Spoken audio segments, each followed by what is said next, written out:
Dear students, welcome to my YouTube channel Physics with Vikas sir. Today we are talking about the point of linear magnification for a convex mirror. As you know, we are already defined about the topic of linear magnification and already defined the drive formula for the convex mirror for a case of linear magnification. But today we are talking about the point of linear magnification for a convex mirror. As you know, linear magnification, what the mean of linear magnification? Linear magnification means the ratio, the height of image and the height of object, that is called linear magnification. Sometimes teacher asked you about the means of linear magnification, the role of linear magnification, and what is the means and of actual concept of linear magnification. The actual answer of that word is linear magnification is used to define the size of image, how much time increase or decrease in comparison of the size of object. Okay, in comparison of the height of object, यानी image का size object के size से कितने time more than है और less than है, that is the concept of linear magnification. इसके फॉर्मूले को हम ड्राइव करते हैं और इसके लिए हम सबसे पहले एक कॉन्वेक्स मिरर सपोज करेंगे. मेरे पास एक कॉन्वेक्स मिरर है जिसका इनर सरफेस पॉलिश्ड है एंड आउटर सरफेस स्मूथ है. That's means M1 M2 is a convex mirror. If suppose that ये कर्व फॉर्म में होता, ये सर्किल होता, इस केस में इसका सेंटर भी पॉसिबल था, दैट इज कॉल्ड C. ये पॉइंट जिसको हम पोल पॉइंट कंसीडर करेंगे, एक वो लाइन जो pole and centre of curvature both से पास होती, that is called principal axis. यहां मिरर के लेफ्ट साइड एक ऑब्जेक्ट कंसीडर करेंगे, that is called O dash. Clear? एक मेरे पास ऑब्जेक्ट है जो कि मिरर के लेफ्ट साइड है O डैश. यहां प्रिंसिपल एक्सिस के पैरेलल एक रे लेके जा सकते हैं जो कि यहां पे स्ट्राइक करने के बाद रिफ्लेक्ट हो जाएगी. बट इस सिचुएशन में हम मिरर जो रे लेके जाते हैं उसकी सिचुएशन दूसरी है. आप कंफ्यूज मत होना. एक बात सपोज करो कि किसी ऑब्जेक्ट से क्या 2 ही रेज पॉसिबल है? नो. एक ऑब्जेक्ट से मोर देन 1000 रेज पॉसिबल है. मोर देन 10,000 रेस पॉसिबल है. इसलिए हम 1 और 2 रेस का बेसिक यूज इसलिए करते हैं कि इमेज फॉर्मेशन का फंडा कहता है कि मिनिमम इमेज फॉर्म करने के लिए 2 रिफ्लेक्टेड रेस का इंटरसेक्ट करना कंपलसरी है. सो इस सिचुएशन को हम लोग डेवलप करते हैं. मिनिमम हमें 2 रेस शो करनी और 2 रेस कब? जो मिरर से रिफ्लेक्ट होने के बाद इंटरसेक्ट कर रही हो. पॉइंट नंबर 1, फर्स्ट रे हमारी सीधा पोल पे आती है और आपको मालूम है कि जितने एंगल से इंसिडेंट हुई उतने एंगल से रिफ्लेक्ट होगी. दैट्स मींस ये रे इस तरह से पास हो जाती है. अब इमेजिनरी फॉर्म में सपोज दैट यहां पे कोई पर्सन खड़ा है. वैसे हमारी आर्ट आप लोग जानते हैं जो पहले से जुड़े हुए हैं, ये पर्सन कोई है यहां से अगर देख रहा है तो आप एक बात सपोज करो कि ये रे जो इधर रिफ्लेक्ट होके आ रही है, इस पर्सन को क्या फील होगा? ये रे उस साइड से कहीं से आ रही है. दैट्स मीन्स इसको हम इमेजिनरी फॉर्म में इस तरह से बैक करके ले जाएंगे. पॉइंट बी नोटेड और नॉट? ओके.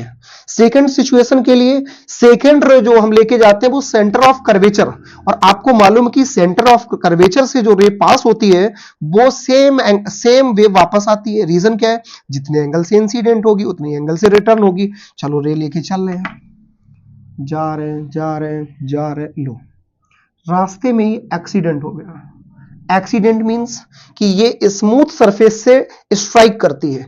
स्ट्राइक के केस में रिजल्ट आपको मालूम है कि ये सेम भाई रिफ्लेक्ट होगी और जितने एंगल से इंसिडेंट हुई सेम एंगल से रिफ्लेक्ट हो जाएगी. और इसका एंगल है 90 डिग्री. सेम एंगल से रिफ्लेक्ट हो गई, सेम वे रिटर्न हो गई. अब इस केस का कंक्लूजन क्या निकलेगा? अब ये रे इफ पॉसिबल होती, if it's maybe possible, I am talking about the possibility but not to be reality. If possible होता तो ये रे जाके सेंटर ऑफ कर्वेचर से पास होती. That means imaginary line. As you know, we are talking about the convex mirror, और convex mirror इस situation में जिस तरह की इमेज फॉर्म करता है that is called virtual image. Why? Reflection के बाद लाइट रेज इंटरसेक्ट करती नहीं है बल्कि कराई जाती है. वो भी कैसे? साजिश करके. ओके.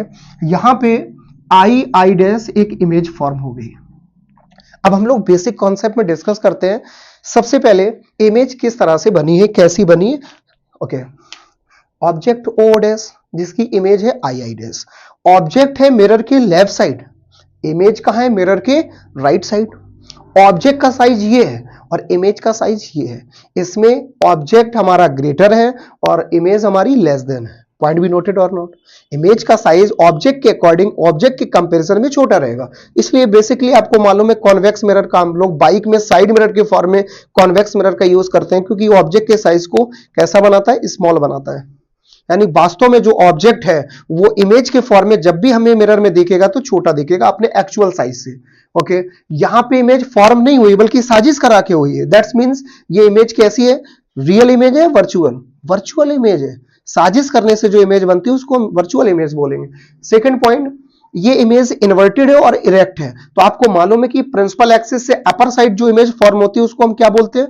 इरेक्ट। और अगर प्रिंसिपल एक्सिस से डाउनवर्ड होती है that is called inverted image. Okay, ये इरेक्ट इमेज है, वर्चुअल इमेज है, मिरर की राइट साइड इमेज है, ऑब्जेक्ट के साइज से लेस देन साइज में है। पॉइंट बी नोटेड और नॉट? इसको कैलकुलेट करने के लिए सेम फॉर्म में जैसे कॉनकेव मिरर की सिचुएशन में दो ट्रायंगल कंसीडर किए थे, इस कंडीशन में भी हमें दो ट्रायंगल कंसीडर करने हैं। First triangle O O dash C and second triangle is I I dash C. Now we are talking about the triangle O O dash C and triangle I I dash C is similar triangle.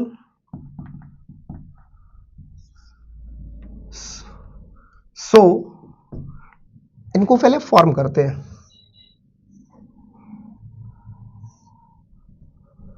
O O dash C, देखो O O dash C, second triangle I I dash C,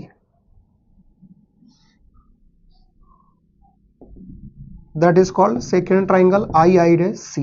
okay, इसमें common point को tackle करो। Common point means सी सी। आप जानते हो similar triangle की condition क्या है? किसी सिमिलर ट्राइंगल की सिचुएशन है, सेम साइड्स का रेशियो एक दूसरे के रेशियो के इक्वल होगा। That's means angle C C consider किया, दैट्स मींस एंगल की front side that is called perpendicular. Angle front side that is called perpendicular, and according to the situation of similar triangle we can say that perpendicular upon perpendicular, that means O dash upon I dash. Okay, O dash upon I dash is equal to base upon base, base upon base. Okay, base upon base. But here also we can note down as a hypotenuse upon hypotenuse, that means C O dash C upon I dash C. But in a equation we used only two side as a left side and a right side, so we are used only two situations. That means perpendicular upon perpendicular is also equal to base upon base, that means CO upon CI. Okay, after it, then now we are putting value here. What is the mean of the different kind conditions? Just listen. O dash means the distance from O to O dash, I dash means the distance from I to I dash, CO means the distance from C to I, CI means the distance from C to I. Okay, but we are talking about the point of different kind situations of the given values, as sign convention property is also important, because all the distance will be measured from the in a mirror from the point of pole. Mirror में सारी की सारी distance हम पोल से major करते हैं। पहला point clear है ना? प्रिंसिपल एक्सिस के पैरेलल लेफ्ट साइड की सारी डिस्टेंस नेगेटिव साइन से कंसीडर करते हैं, प्रिंसिपल एक्सिस के पैरेलल राइट साइड की सारी डिस्टेंसेस को हम पॉजिटिव साइन से कंसीडर करते हैं, प्रिंसिपल एक्सिस से अपर पार्ट की सारी डिस्टेंसेस को हम पॉजिटिव साइन से कंसीडर करते हैं, प्रिंसिपल एक्सिस के डाउनवर्ड सारी डिस्टेंसेस को हम नेगेटिव साइन से कंसीडर करते हैं। Okay, pole to distance from the point of object, that is called U. P to I, that means V. P to C, that means radius, that is also is equal to small or capital R. The height of the object is also known as only capital O. The height of the image is also known as the capital I. Okay, now finally we are putting value here. O O dash means the value from O to O dash, that is called O O dash means the value from O to O dash, that is called O, positive O. I dash means the distance from I to I dash, that is called I. I means positive I. CO means the distance from C to O. The distance, dear students, in this concept we have a one mistake. Are you noticed or not?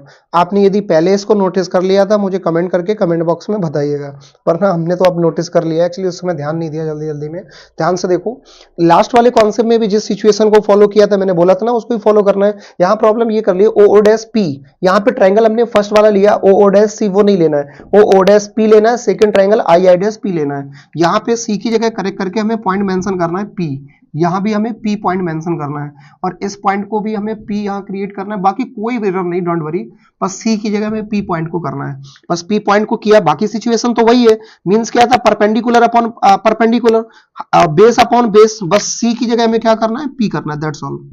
PO upon PI value put करो। PO means the distance from P to O, that is called U, U कहां है, left side, that is called minus U। PI means the distance from P to I, that is called V, that's means P to I means V। Okay, ये वाला triangle का थोड़ा structure हम change कर देते हैं। एक्चुअली अभी आई I dash C form था और हमें करना क्या था, आई आई डैश पी फॉर्म करना था। Okay okay, I I dash P, थोड़ा जल्दी जल्दी में ध्यान नहीं दिया, डोंट वरी। ओके, क्रिएट हो गया। अब इस सिचुएशन को हम लोग कैलकुलेट कर लेते हैं, न्यूमरेटर को डिनोमिनेटर बना देते हैं both side. I upon O is equal to minus V upon U, और आपको मालूम है कि लीनियर मैग्निफिकेशन फॉर्मूला किसके इक्वल होता है, M is equal to I upon O is equal to minus V upon U. अब एक इक्वेशन में आपको 2 टाइम अगर इक्वल साइन दिख रहा है, इसका मीन्स क्या है, इसको हम 3 टाइप से यूज कर सकते हैं फॉर्मूले को according to situation. First condition m is equal to I upon O, second condition m is equal to minus v upon u, third condition I upon O equal to minus v upon u।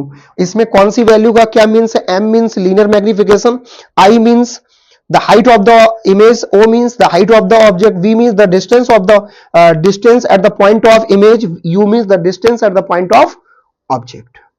उम्मीद करते हैं कि video आपको पसंद आया होगा। Channel को subscribe करना और वीडियो को लाइक करना ना भूलें।